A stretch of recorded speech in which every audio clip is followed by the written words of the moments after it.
Welcome, good morning all dear student. If you are new to this channel then subscribe and press the bell icon. बच्चों देख रहे, आज हम भाषा मंजरी कक्षा 6 के लिए हिंदी की पाठ्य पुस्तक आज की शुरुआत कर रहे हैं। तो आपसे मेरा रिक्वेस्ट है, अगर आप हमारे चैनल पर नए हैं तो अभी सब्सक्राइब कर लें और बेल आइकन को नोटिफिकेशन को ऑन कर लें। आइए क्लास को शुरू करते हैं, देखते हैं कौन सा टॉपिक, कौन सा चैप्टर, कहाँ क्या लिखा हुआ है। आज उसी का क्लास शुरू करते हैं। देख रहे बच्चों, आपके सामने पार्ट 1 वीर तुम बड़े चलो, ये कविता लिखी हुई है द्वारिका प्रसाद महेश्वरी के द्वारा।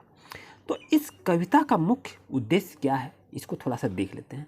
कहता है कि इस गीत में यह बताया गया है कि जीवन में कितनी ही बाधाएं क्यों न आए, हमें अपने लक्ष्य पर एकाग्रचित होकर डटे रहना चाहिए और अपने देश के मान सम्मान की रक्षा के लिए सामने आने वाली बाधाओं से घबराना नहीं चाहिए और उनका डटकर मुकाबला करते हुए राष्ट्र के प्रति अपने कर्तव्य का निर्वाह करना चाहिए। तो देख रहे बच्चों, कविता को देखते हैं क्या लिखा है कि वीर तुम बड़े चलो, वीर तुम बड़े चलो, धीर तुम बड़े चलो, हाथ में ध्वजा रहे, बाल दल सजा रहे, और ध्वज कभी झुके नहीं, दल कभी रुके नहीं, वीर तुम बड़े चलो, धीर तुम बड़े चलो। इस कविता का मुख्य उद्देश्य क्या है बच्चों, देखें। कहता है कि हे वीरों, आप कोई भी संकट आवे आप डटे रहे, पीछे हटे नहीं और हाथ में झंडा को लेकर अपना दल सजाकर आगे बढ़ते रहें और ये तिरंगा झंडा को कभी झुकने नहीं देना। आप लोग इतने बलशाली हैं, आप इसे लेकर आगे बढ़ते रहें।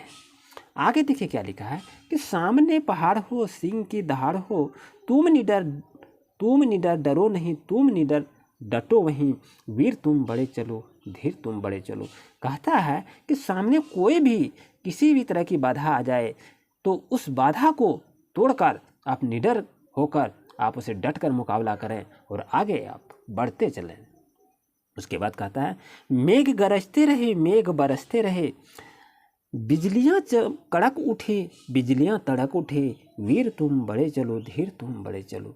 कहने का मतलब ये था, चाहे जितने भी मेघ गरजे, चाहे जितना भी जो भी बारिश बरसे, जितने भी बिजलियाँ कड़के, उसको कड़कने से कोई फ़ायदा नहीं है। आप डटकर मुकाबला करते चलें, आगे बढ़ते चलें। इस कविता का मुख्य उद्देश्य है कि आप डटकर हिम्मत लगाकर आप आगे की ओर बढ़ते चलें।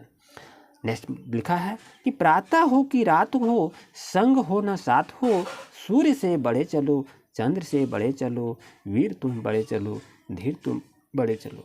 तो इसका अर्थ क्या हुआ बच्चों कि प्रातः हो कि रात हो, कहता सुबह हो या रात हो या शाम हो, संग हो ना साथ हो, अगर कोई साथ भी नहीं दे तो सूर्य से बड़े चलो। जिस तरह सूर्य किसी की इंतज़ार नहीं करते हैं, आप भी उसी तरह इंतज़ार ना करें और आगे बढ़ते रहें।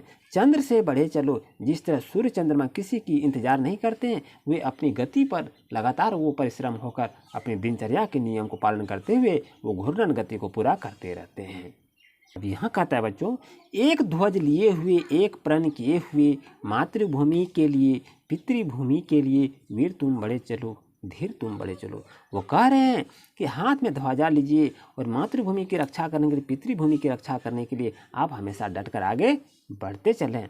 अब कहता है अन्न भूमि में भरा, वारी भूमि में भरा, यत्न कर निकाल लो, रत्न भर निकाल लो, वीर तुम बड़े चलो, धीर तुम बड़े चलो। कहने का मतलब ये है बच्चों कि इस धरती में आप जितनी चाहे मेहनत कीजिए और मेहनत कर आप सोना निकाल सकते हैं, हीरे निकाल सकते हैं। आप जितनी ही मेहनत करेंगे उतने आपको वो हासिल प्राप्त होगी, चाहे आप जो भी प्राप्त करना चाहेंगे। इसलिए कहता है कि आप लोग डट कर मेहनत करें, परिश्रम करें और परिश्रम का फल मीठा होता है, तो उसे आप प्राप्त कर लें। इसके राइटर कौन है, कवि कौन है? द्वारिका प्रसाद महेश्वरी। बच्चों आपका कविता कंप्लीट हो गया। आइए कुछ क्वेश्चन सर देखते हैं। आपके पास देख रहे हैं क्वेश्चन सर आ चुका है कि अभ्यास क्या कहता है। पाठ से है कि कवि वीर कहकर किससे संबोधित करता है। बच्चों ये जो आप क्वेश्चन आंसर देख रहे हैं, 1 नंबर, 2 नंबर, 3 नंबर, 4 नंबर और 5 नंबर, आज हम इसका क्वेश्चन आंसर करवाने जा रहे हैं। बच्चों यहाँ पर जो क्वेश्चन आंसर आप देख रहे हैं पाठ से है 1 नंबर, 2 नंबर, 3 नंबर, 4 नंबर और 5 नंबर। तो आइए क्वेश्चन आंसर में देखते हैं कैसे क्वेश्चन आंसर किया जाएगा। बच्चों देख रहे हैं आपके पास यहाँ आ चुका है क्वेश्चन और आंसर क्या है। कवि वीर कहकर किसे संबोधित करता है, तो आंसर लिखेंगे कवि भारतीय सपूतों को वीर कहकर संबोधित करता है। और नेक्स्ट क्वेश्चन देख रहे हैं, आपके पास दिखाई दे रहा है, कवि कौन सा प्रण करने के लिए कहता है? तो उसका आंसर होगा, कवि वह प्रण करने के लिए कहता है कि चाहे जान चली जाए पर देश की आन बान शान न जाए।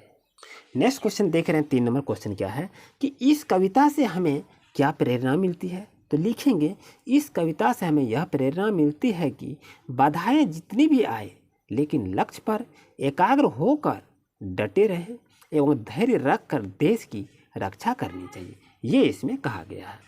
आइए उसका देखते हैं 4 नंबर में क्या लिखा है कि आशय स्पष्ट कीजिए। आप देख रहे हैं बच्चों, ये 4 नंबर क्या लिखा है कि निम्नलिखित पंक्तियों का आशय स्पष्ट कीजिए। तो ये 4 नंबर का आंसर आपके सामने में ये दिखाई दे रहा है। ये जो लिखा है आशय स्पष्ट करें तो वो 4 नंबर का आंसर ये है कि भारत की भूमि उर्वरा एवं रत्न गर्भा है। मेहनत करके क्या करेंगे? मेहनत करके धन को प्राप्त करो, लेकिन भारत भूमि को आज़ाद करने के लिए वीरों तुम आगे बढ़ते रहो। बच्चों वीडियो अच्छा लग रहा है तो लाइक कर दीजिए। आप लोग लाइक नहीं करते हैं, ये क्या बात है? आप लोग लाइक करते चलिए और दोस्तों को वीडियो को शेयर करते चलिए। अगर आप हमारे चैनल पर नए हैं तो अभी सब्सक्राइब कर लीजिए। 5वां नंबर क्वेश्चन को देख रहे हैं, क्या लिखा है कि इस कविता के माध्यम से कवि हमें क्या संदेश देना चाहता है?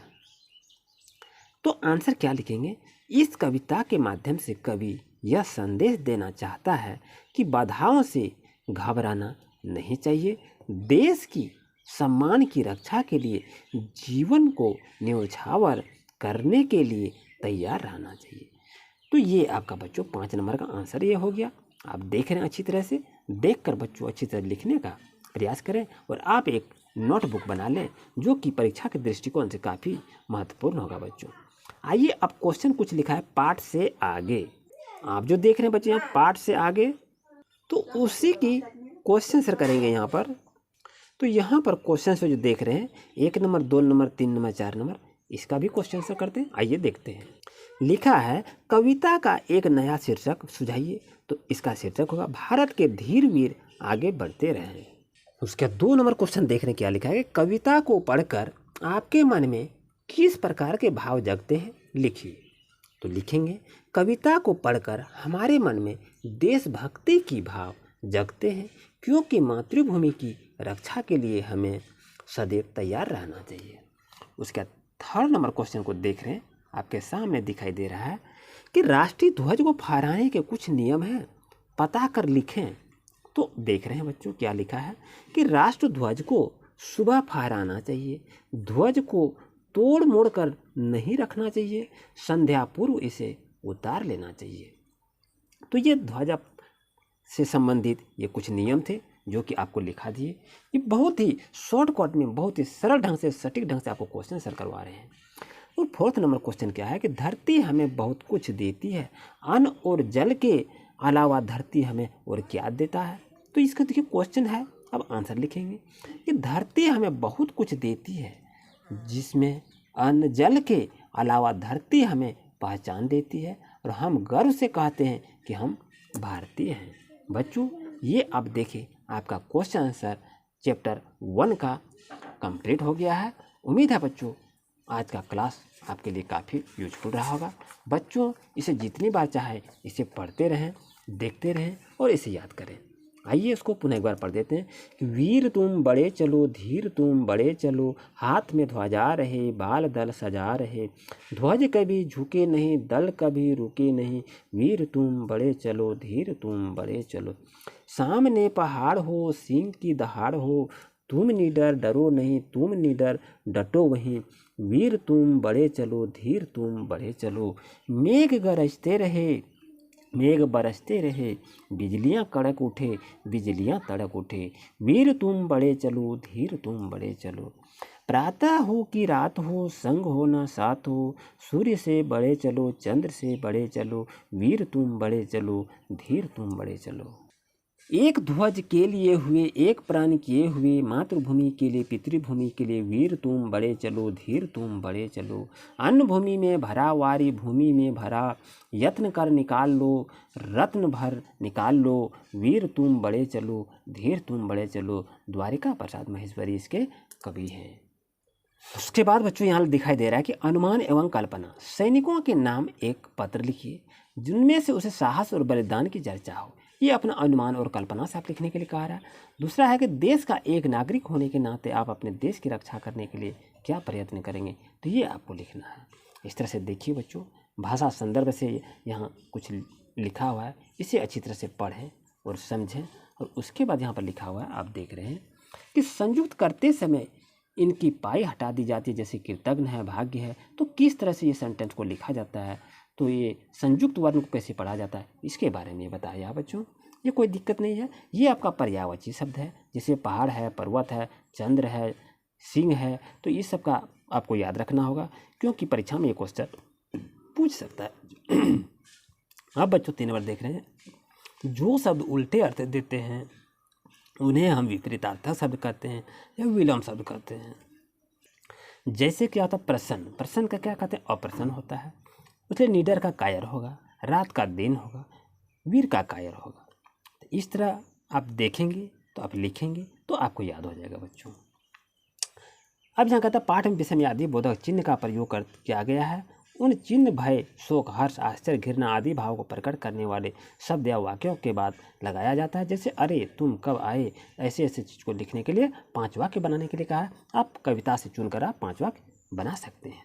बच्चों देख रहे हैं यहाँ पर द्वारिका प्रसाद महेश्वरी जी के बारे में यहाँ दिखा। जन्म कब हुआ था, 1 दिसंबर 1916 ईस्वी में हुआ था, रोहता गांव में हुआ था, जिला आगरा में पड़ता है, और मृत्यु उसकी 29 अगस्त 1998 में हुई है। और इसके रचना क्या क्या है, क्रौंच है, वध, सत्य की जीत, दीपक, गीत गंगा। इस तरह से इसका लिखा हुआ पुस्तक है बच्चों। उम्मीद है बच्चों आज का क्लास आपके लिए काफ़ी यूजफुल होगा। अगर आप हमारे चैनल पर नए हैं तो अभी सब्सक्राइब करना और बेल आइकन को ऑन कर लें। अब आपका क्लास डेली प्रत्येक दिन नए नए टॉपिक इसी तरह से आपके साथ शेयर करते रहेंगे। बच्चों मन लगाकर पढ़ाई करें और अच्छे अंक प्राप्त करें। मेरी वीडियो को आप अंत तक देखें। आपको बहुत बहुत धन्यवाद। Thank you for watching my video.